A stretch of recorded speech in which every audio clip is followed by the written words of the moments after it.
In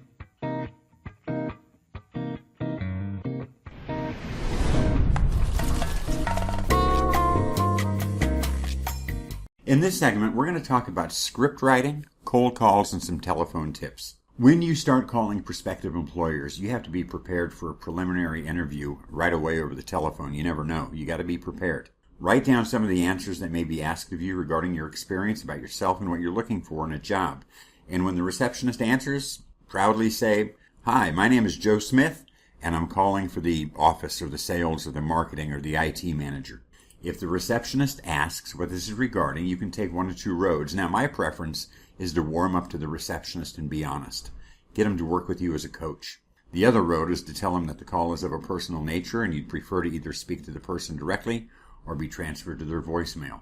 The next line using the first approach is, I'm looking for work as a bookkeeper, an account manager, or a customer service rep. I've recently discovered your company and feel that my experience would lend itself to success with the ABC company. If you could provide me with the department manager's name and then connect me, I would really appreciate that. Many times the receptionist will work with you. If you feel that you're on a roll, this is a good time to verify the address of the company and get the email address of the hiring manager. And once you've been connected to the hiring or the department manager, you're on. Begin with an introduction. "Hello, Mr. Jones. I'm Joe Smith." It's important to sound confident, professional, and enthusiastic, but equally important to not overdo it. Now, tell him what your specialty is along with a couple of key strengths. Use the information that you put together from your resume objective. "Mr. Jones, I'm looking for a retail management position that'll use my sales and customer service experience along with my people skills. I have 10 years of experience developing winning teams. I feel this expertise will lead to an increase in sales growth for the XYZ company, and I'd like to springboard my success in that position to ultimately being a district manager."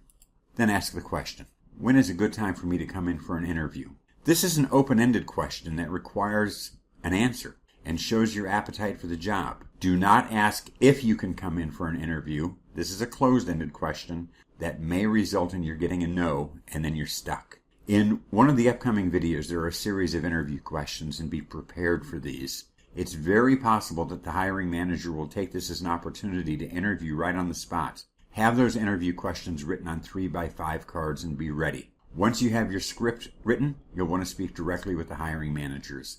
And you can find these people in several sources online. Look for business directories.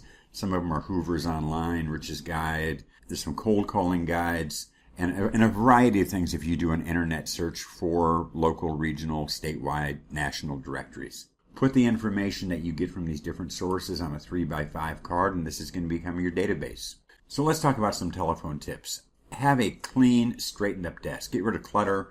Reducing clutter helps you stay focused. Have your vision board nearby. This is your oasis. This is what you'll be looking at to recharge yourself and keep you motivated. Smile when you talk on the phone. Yeah, it sounds crazy because the other person can't see you, but a smile does carry over into your voice. Sound enthusiastic and upbeat. Never make any negative comments, especially about yourself. Practice your cold calling techniques with friends or family. Keep revising and improving your script. Avoid using slang or corporate buzzwords. Your voice and manner of speaking should be relaxed but professional. Have a copy of your resume in front of you so you can refer to it in case they ask questions. If you're met with rudeness or negativity, don't take it personal. The person that you're talking to may have had a bad day. Be sure you're not calling a company that has specified no calls in their ad. If they say there are no job openings, ask if they can refer you to other departments or companies that may be hiring. If you do not get an interview, do get information, the name and number of a hiring manager, an estimated time a job may open up, and so on. Then count it as a success and write it down so you can follow up later. Do not expect them to call you back. It's your job to call them. If they say there are no openings at present, ask if you can call back in a couple of weeks to see what's happening. Always be polite and say thank you. The person you're speaking to may have a say in whether you will be called in for an interview. And don't talk too fast or too much.